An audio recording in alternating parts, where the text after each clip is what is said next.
ग्रामीण बेसहारों के लिए झालसा का योगदान है।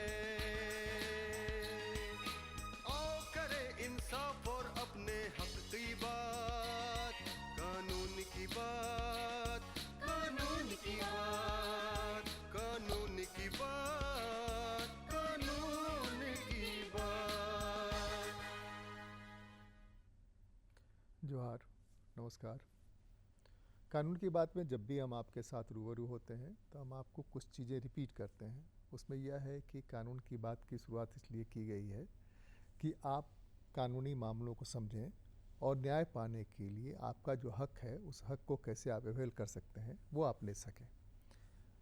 विधिक सेवा प्राधिकार राष्ट्रीय स्तर से लेकर के अनुमंडल स्तर तक बना हुआ है। गांव स्तर तक PLBs हैं जो उसके लिंकमैन हैं, जो सुविधाएं और सहायता देते हैं।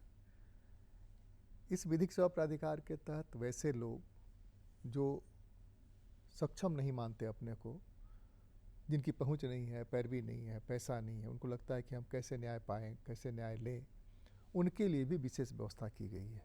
SC, ST, महिलाएं, विकलांग, ट्रांसजेंडर और जिनकी आमदनी 3 लाख रुपए महीने से कम है, वो सब के सब लोग हकदार हैं मुफ्त कानूनी सहायता प्राप्त करने का और निचली अदालत से लेकर के सर्वोच्च न्यायालय तक अपने न्याय की लड़ाई लड़ने के लिए विधिक सेवा प्राधिकार से कानूनी सहायता के साथ साथ उसका जो खर्च होगा वो खर्च भी प्राप्त कर सकते हैं।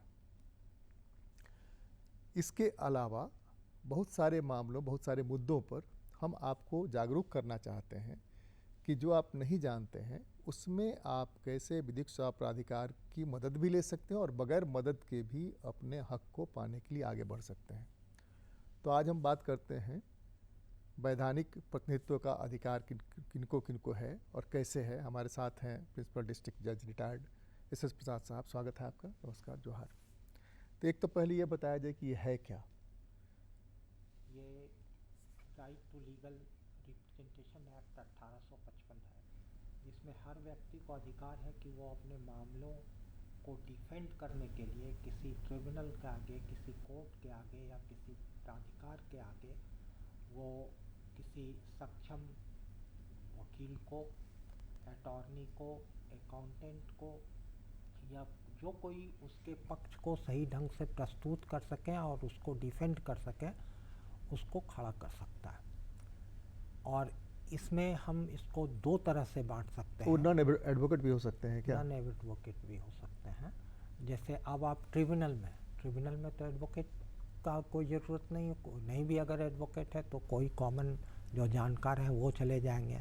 अब आपका इनकम टैक्स है, सेल टैक्स है, इस सब में वकील के अलावे भी जो लोग हैं वो जाते हैं।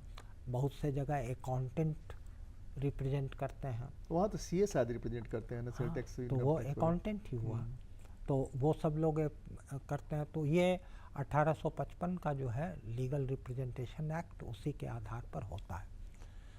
लेकिन हम लोग जो कंसर्न हो जाते हैं मुख्य रूप से वो होता है सुप्रीम कोर्ट का जजमेंट है कि किसी भी व्यक्ति को अपना बचाव करने का अवसर दिया जाएगा और जब तक उसको अपने बचाव का अवसर नहीं दिया जाएगा तब तक वो कन्विक्ट नहीं किया जा सकता है या उसको अपने अधिकारों से वंचित नहीं किया जा सकता है।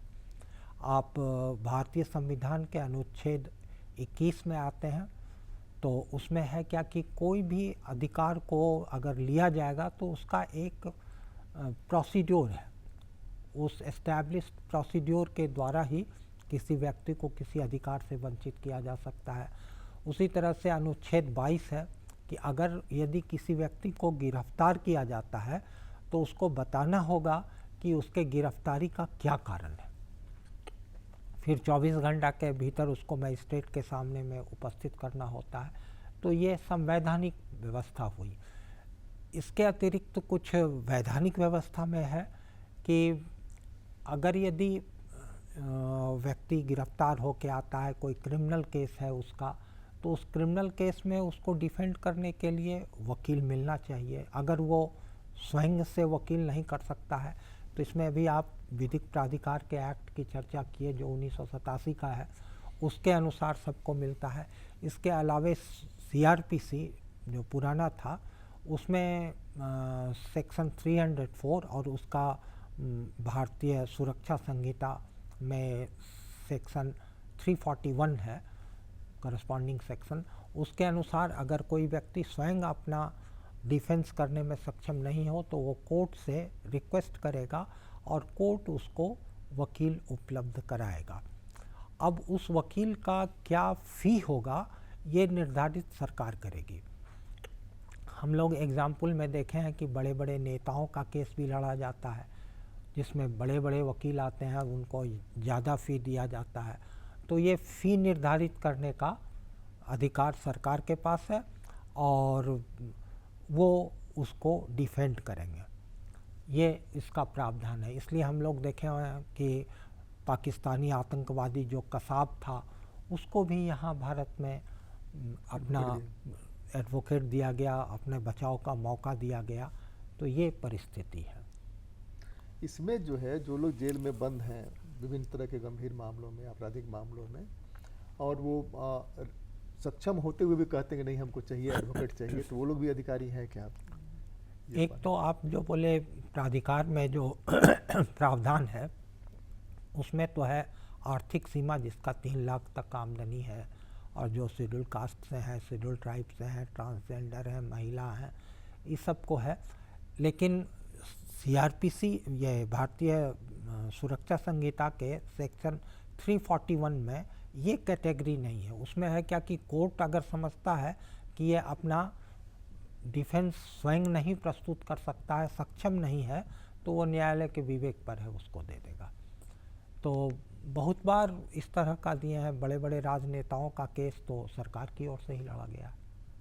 एक जो आपने आर्टिकल 21 की चर्चा की, वो तो लाइफ विथ डिग्निटी है ना, तो जीने का अधिकार अगर वो है गरिमा के साथ, तो उसमें क्या क्या अधिकार शामिल हो जाता है? उसमें है क्या कि अगर किसी के अधिकार को, उसके अधिकार से वंचित किया जाता है किसी व्यक्ति को, तो एस्टैब्लिश्ड प्रोसीड्योर के द्वारा होगा। 21-22 दोनों साथ में आपने चर्चा किया है। 22 है क्या कि अगर किसी को गिरफ्तार किया जाता है तो गिरफ्तारी का कारण बताया जाएगा, उसको 24 घंटे के भीतर मजिस्ट्रेट के समक्ष उपस्थित किया जाएगा। और 21 जो है वो लीगल प्रोसीड्योर बताएगा कि किस प्रोसीड्योर से कोई किसी के अधिकार को छीना जा सकता है। नहीं, अधिकार तो पुलिस जैसे अरेस्ट करती है वैसे उसका अधिकार चला जाता है, जेल में जाता है, उसका अधिकार एक बाउंड्री का अंदर है। उसका एक प्रोसीड्योर है कि किस प्रोसीड्योर में जब तक उस पर आरोप होगा, FIR होगा या पुलिस को संदेह होगा, संदेह के आधार पर तो वो डिटेन कर सकता है। इसके अलावा जब उसको जेल भेजा जाएगा तो वो परिस्थिति डिटेंशन से बदल गया परिस्थिति। तो ये दोनों को मिला के अगर पढ़ें तो हमको स्पष्ट हो जाएगा। नहीं, जो न्यायिक हिरासत में भेजा जाता है उसके लिए रिमांड पर जो पुलिस लेती है, तो रिमांड पर जो पुलिस लेती है तो वहाँ भी डिफेंस करने का अधिकार है क्या? जिस समय पुलिस को रिमांड दिया जाता है उस समय कैदी को प्रस्तुत किया जाता है, एक्यूज्ड को लाया जाता है और उसको सुना जाता है, या अगर वो अपना वकील चाहे तो वकील भी रख सकता है, सुन के तभी आदेश पारित होता है। नहीं, हम दूसरी बात कर रहे हैं, हम कह रहे हैं कि पुलिस रिमांड पर लेती है जी, 5-7 दिन, 10 दिन, 15 दिन के जो भी रिमांड मिलता है पुलिस को, वहाँ अपना एडवोकेट वो रख सकता है कि नहीं रख सकता है? रिमांड के अवधि में कोर्ट जब आदेश करता है तो किया जाता है इस आदेश में कि समय समय पर उसको अपने वकील से, अपने रिश्तेदार से मिलने का मौका दिया जाएगा, उस पर कोई भी 3rd डिग्री अप्लाई नहीं किया जाएगा और एक मानवीय मूल्य का पालन किया जाएगा। मानवीय जो जरूरी चीज़ है वो सब उसको उपलब्ध कराया जाएगा। इसमें वो अधिकार की सीमा क्या होगी? अधिकार की सीमा जो एडवोकेट जाते हैं रिप्रेजेंट करने के लिए, अकाउंटेंट जाते हैं और अकाउंटेंट हमारे बिहाफ में कुछ भी वहाँ करके चले आते हैं, एडवोकेट कुछ भी करके चले आते हैं, तो सीमा कुछ है कि नहीं है? वैसे सीमा की किसी तरह का एक्ट में चर्चा नहीं है या आर्टिकल में चर्चा नहीं है कि उसका क्या लिमिट होगा। उसमें ये माना जा सकता है कि अगर वो हमारे पक्ष में नहीं समय पर जो सुप्रीम कोर्ट का है, अब जैसे अमेरिका में एक है चुप रहने का अधिकार, अमेरिकन एक्ट में या कोर्ट के द्वारा वो किया गया है कि अगर हम चाहें तो हम प्रश्न का उत्तर नहीं देंगे, चुप लगा जाएंगे। उसको बहुत स्पष्ट ढंग से यहाँ पर स्वीकार नहीं किया गया है, लेकिन बहुत से मामले में लोगों ने इस अधिकार का नहीं, उपयोग वो राइट किया तो है। हमारा है, हम नहीं बोलेंगे तो आप क्या करिएगा। हाँ, वो अधिकार वो तो इसमें नहीं अभी लिखे तक जाने के बावजूद अभी तक प्रिजम्पशन ये है कि अगर कोई चुप लगा जाता है तो प्रिज्यूम किया जाता है कि जो उसने क्वेश्चन किया किया है। गया है उसमें उसकी हामी है। हाँ। पॉजिटिव ये अंतर ये है। अंतर तो हो वो जाता दोनों है में थोड़ा presumption अंतर में। समझाइए आप। अमेरिका में जो है कि चुप रहने का अधिकार, तो वहाँ उसको माना जाता है कि नहीं कि हाँ वो हाँ, माना जाता है, वहाँ चुप रहने का अधिकार ही दिया हुआ है तो हाँ। चुप रह जाता है। तो वो चुप रह जाता है, तो वो इसमें शामिल है कि नहीं कंस्पिरेसी में या क्राइम में। उसके लिए फिर अलग से प्रूफ होगा। हम लोगों के यहाँ जो डायरेक्ट एविडेंस है, इनडायरेक्ट एविडेंस है, इनडायरेक्ट एविडेंस में सर्कमस्टांशियल एविडेंस भी आ जाते हैं। तो ये दोनों एविडेंस के साथ साथ कोर्ट को कुछ अधिकार दिया गया है प्रिजम्पशन का।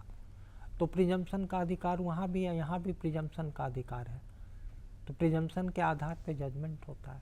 नहीं, कोर्ट में जब एडवोकेट और एक्यूज दोनों रहते हैं, गवाही के समय या ज़्यादा बेहतर आप बताएं किस समय कौन समय होता है, तो दोनों बोल सकते हैं कि नहीं बोल सकते हैं, दोनों अपना पक्ष रख सकते हैं कि नहीं, कि एक ही को रखना पड़ेगा। अगर यदि कोई एक्यूज्ड अपना वकील नियुक्त कर लिया है उसके बाद वकील ही बोलता है।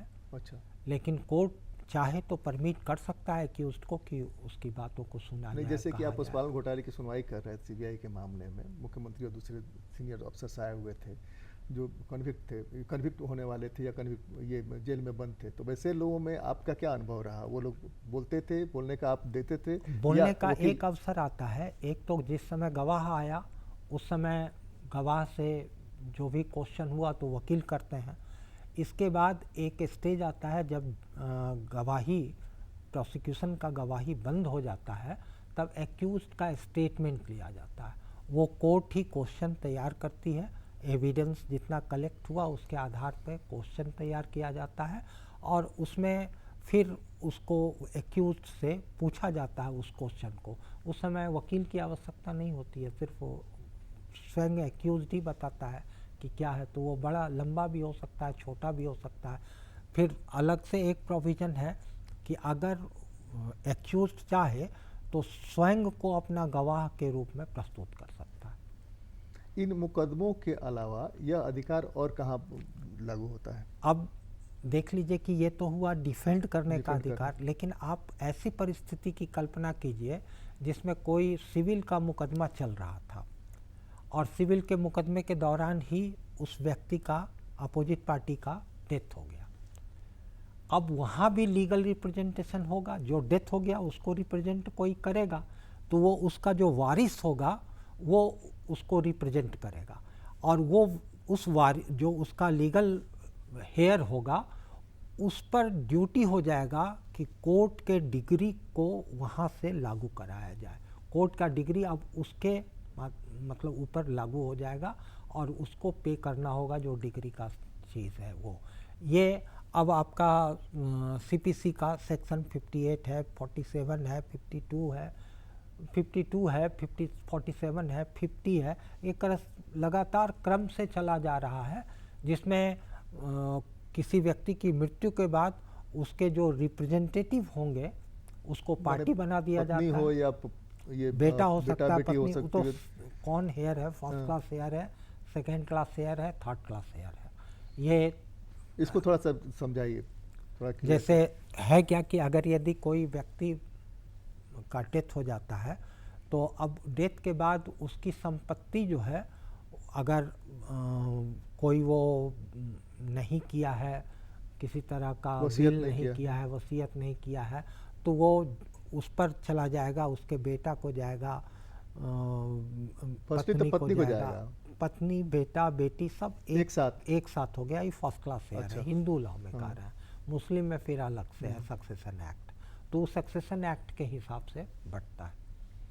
तो वो लोग जो हैं, जो आप सक्सेशन एक्ट मैंने दावा जब उन पर होता है, कोर्ट ने कहा कि आपको पे करना है, पेमेंट कौन करेगा, भुगतान कौन करेगा? तो सब लोग मिलकर भुगतान करेंगे, सब पर दायित्व होगा। जैसे जो कि मान लीजिए संपत्ति 1 लाख का जैसे फाइन अगर है लगा, क्या फाइन लगा, वो भी उसके संपत्ति से वसूल होगा। जो व्यक्ति जिस पर केस हुआ है, डिक्री जिस पर हुआ है, उस व्यक्ति का जितना संपत्ति है उस संपत्ति से उसको वसूला जाएगा और उस संपत्ति के जो वारिस होंगे नहीं, वो वो उसको व्यक्ति की पूरा संपत्ति व्यक्ति द्वारा अर्जित की गई संपत्ति या व्यक्ति या को अपना जो भी उसको हक मिलेगा सक्सेशन से, जो भी सक्सेशन से पाया हो, चाहे उसकी अपनी अर्जित संपत्ति हो, उससे उस डिक्री का निष्पादन किया जाएगा। और किस मामले में लागू होता है? ये सिविल का हो गया और क्रिमिनल हो गया, ये दो तरह का हो गया। उसके बाद ट्रिब्यूनल में भी वही राइट रहता है, या तो आइदर संपत्ति होगा या नहीं तो कुछ क्रिमिनल लायबिलिटी होगा। लेकिन इसका एक एक्सेप्शन है फैमिली कोर्ट एक्ट में, ये लीगल रिप्रेजेंटेशन का वो एक्सेप्शन है। फैमिली कोर्ट में आप वकील को अगर आप खड़ा कीजिएगा तो वो अधिकार नहीं है कि आप वकील को खड़ा कीजिए। उसमें लड़का लड़की जो है, मतलब पति पत्नी, वो स्वयं अपनी बातों को करते हैं। और अगर यदि आप वकील को लाना चाहते हैं तो वकील न्याय मित्र के रूप में जा सकता है, वकील के रूप में नहीं जाएगा। और फैसिलिटेट करने के लिए हाँ, न्याय मित्र का अर्थ होता है कि कानूनी प्रावधान को आप स्पष्ट कर दीजिए, उसको कोर्ट को फैसिलिटेट कीजिए। हालांकि वकील का भी काम वही फैसिलिटेशन का ही होता है, लेकिन कभी कभी उसका बड़ा अलग तरह का दृश्य नहीं, बन दोनों जाता है। जगह पर, कुछ जगह तो एडवोकेट्स जो हैं मीडिएशन में भी और वहाँ भी फैमिली कोर्ट में भी, वहाँ जा करके साधिकार वो अपना जो बात करने लगते हैं। ये वकीलों का मतलब ये ट्रेंड बन गया है, हैबिट में है, लेकिन कानूनी पहलू यही है कि उसको अपना पक्ष रखना है, दोनों का अपना अपना पक्ष अपना रखना अपना है, पक्ष स्वयं रखना। और जज साहब उसका मीडिएशन करेंगे कि भाई ये कानूनी पहलू है। उसमें तो मीडिएशन अनिवार्य है। जैसे कोई फैमिली मैटर्स जाता है फैमिली कोर्ट में, तो बगैर मीडिएशन के उसको जजमेंट पर या सुनवाई पर नहीं रखा जा सकता। वहाँ रिप्रेजेंटेशन नहीं चलेगा, वहाँ मीडिएशन अनिवार्य है, मीडिएशन का जरूर है, कम से कम रिप्रेजेंटेशन नहीं चलेगा वहाँ पर रिप्रेजेंटेशन अलाउ नहीं है। लेकिन स्मूथ वर्किंग के लिए लोगों को परमिट कर दिया, वकील को परमिट कर दिया जाता है कि आप न्याय मित्र के रूप में कार्य करिए। नहीं, बहुत सारे मामलों में दहेज का जो मामला होता है, दहेज के मामले में पूरा घर एक्यूज होता है, पूरे नाते रिश्तेदार एक्यूज होते हैं, तो एडवोकेट नहीं होगा वो। नहीं, दहेज का मामला फैमिली कोर्ट का मामला नहीं है। दहेज का मामला जो वो तो वही से जुड़ा होता है, वो भी जुड़ा होता है, लेकिन वो चलता है 498A का जो मामला है, वो तो मजिस्ट्रेरियल ट्रायल है। और फैमिली कोर्ट का जो, उसमें तो बहुत सारे कानूनी प्रावधान होते हैं, फैमिली कोर्ट का भी होता है, दहेज का भी मामला होता है, वो सब कुछ होता है, लेकिन ट्रायल उसका अलग हो गया ना, वो क्रिमिनल ट्रायल है। और फैमिली कोर्ट का जो ट्रायल बाकी है जो वो सेक्शन अलग है वो है। चला जाएगा फैमिली कोर्ट के लिए। सेक्शन नहीं, जब उसमें एक ही मुकदमे का अलग अलग सेक्शन जो है, जैसे फैमिली कोर्ट में जाएगा तो मैरिज रेस्टोरेशन का मामला जाएगा, या विवाह विच्छेद या का जाएगा, विवाह विच्छेद का मामला जाएगा, या बच्चे से मिलने का राइट आएगा, या मेंटेनेंस का मामला जाएगा, गार्जियनशिप का मामला जाएगा।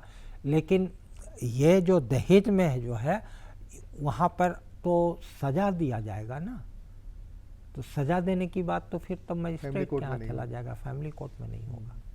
और कहाँ पर ये अधिकार है रिप्रेजेंटेशन का? और सब जगह अधिकार है, इसका जो एक्सेप्शन था यही था फैमिली कोर्ट में। और सब जगह वो अपनी संपत्ति कोई बेचना चाहता है तो अपना रिप्रेजेंटेशन दे सकता है, क्या रिप्रेजेंटेटिव बना सकता है कि वो अपनी संपत्ति बेच दे? जैसे लिस्पेंडेंस है, संपत्ति, कोई मुकदमा अगर चल रहा है किसी का, मुकदमे के दौरान संपत्ति को नहीं बेचा जा सकता है, वो प्रिंसिपल ऑफ लिस्पेंडेंस कहलाता है। तो वो ट्रांसफ़र ऑफ प्रॉपर्टी एक्ट के सेक्शन 52 में है, तो वो अलग मैटर है। लेकिन अगर यदि तो भी बिक जाता है तो जो खरीदार होगा वो उसमें इम्प्लीड हो जाता है, पार्टी बन जाता है। नहीं, पावर ऑफ अटॉर्नी जो है, पावर ऑफ अटॉर्नी का क्या मतलब है? पावर ऑफ अटॉर्नी का एक अलग एक्ट है, वो इससे नहीं जुड़ता है? वो इससे जुड़ता नहीं। पावर ऑफ अटॉर्नी तो रिप्रेजेंटेटिव तो यहाँ बना के देते हैं। जैसे पावर ऑफ अटॉर्नी है क्या, कि आपको पावर ऑफ अटॉर्नी दिया गया कि आप किसी संपत्ति पार्टिकुलर को संपत्ति का मैनेजमेंट कीजिएगा, आप चाहिए तो उसको बेच सकते हैं या उसका देखभाल कर सकते हैं, वो है। अब जैसे एक और आपको उसकी समय सीमा भी है क्या पावर ऑफ अटॉर्नी की? जनरली कोई भी एग्रीमेंट 3 साल का होता है। अच्छा, पावर ऑफ अटॉर्नी 3 साल का ही होगा। या जब तक वो जीवित है, जो आपको राइट दिया है, जब तक वो जीवित है पावर ऑफ अटॉर्नी तब तक है। जैसे ही उमर गया पावर ऑफ अटॉर्नी ख़त्म हो गया। अब आपको लेटर ऑफ एडमिनिस्ट्रेशन होता है, जिसको प्रोवेट केस कहते हैं आप। उसमें है क्या कि लोग कोई वसीयत करके गए और वो वसीयत रजिस्टर्ड हो सकता है, अनरजिस्टर्ड हो सकता है। अब ये वसीयत जो रजिस्टर्ड अनरजिस्टर्ड जो हो, तो उसको अपने हक में लेने के लिए कोर्ट में प्रोबेट केस लागू किया जाता है या पिटीशन दिया जाता है लेटर ऑफ एडमिनिस्ट्रेशन का। उसमें कोर्ट जब अपना ऑर्डर पास करता है तो उसमें एडमिनिस्ट्रेटर किसी को नियुक्त किया जाता है। वो कौन होगा? जो केस फाइल किया था अच्छा। उसके फेवर में या उसके द्वारा बताए किसी व्यक्ति को। मतलब सरकारी अधिकारी ऐसा हो? नहीं, सरकारी अधिकारी नहीं, प्राइवेट होता है वो, उसको बना दिया जाता है और वो फिर आपको रिप्रेजेंटेटिव, लीगल रिप्रेजेंटेटिव हो जाता है। वो उस संपत्ति को कैसे बांटेगा, किसको देगा, कोर्ट के निर्देशानुसार वो करेगा काम। झारखंड के कंसेप्ट में अगर हम देखें तो यहाँ कई तरह की बोली, कई तरह की भाषाएं हैं।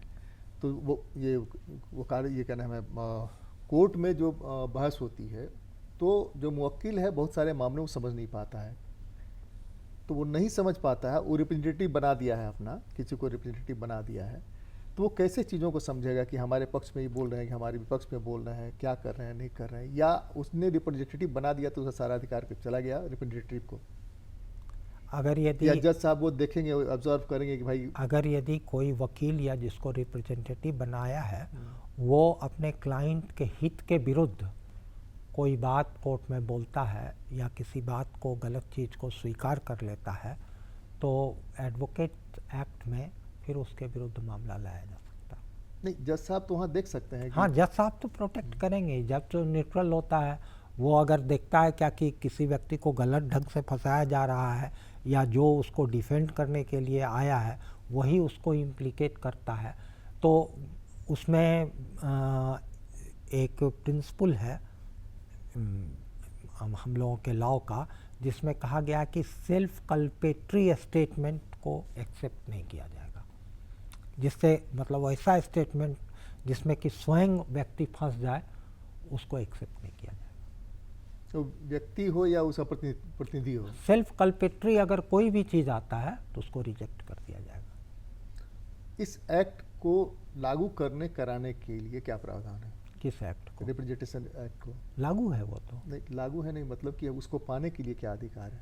पाने के लिए आप कोर्ट में, वैसे लोग जो हमने बताया कि विधिक सेवा प्राधिकार के तहत जो लोग इंटाइटल्ड हैं, उन लोगों को इसमें कुछ मदद मिल सकती है क्या? वो उन लोगों को अपना एप्लीकेशन देना चाहिए। अगर यदि विधिक सेवा प्राधिकार में करना चाहते, उससे प्राप्त करना चाहते हैं तो वहाँ एप्लीकेशन दें, या कोर्ट में जब वो उपस्थित होते हैं तो कोर्ट के पीठासीन पदाधिकारी को रिक्वेस्ट कर सकते हैं, ओरल या लिखित, कि उनको उपलब्ध कराया जाए मुफ्त वकील, वो उपलब्ध कराएंगे। जेल में जो बंद है वो कैसे करते हैं, कैसे पा सकते हैं ये हक? वो जेल से लेटर लिखते हैं और उसमें ऑथेंटिकेशन होता है। हाँ, जेल सुप्रिटेंडेंट का ऑथेंटिकेशन होता है, वो कोर्ट को आता है, उसके आधार पर कोर्ट निर्णय लेता है।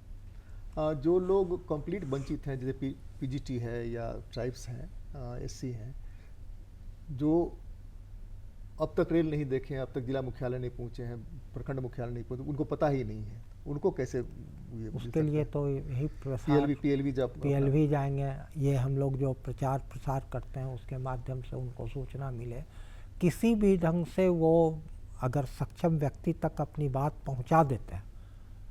बहुत से जगह तो फ़ोन नंबर फ्लैश करता है, उसके माध्यम से कर सकते हैं, या लेटर लिख सकते हैं।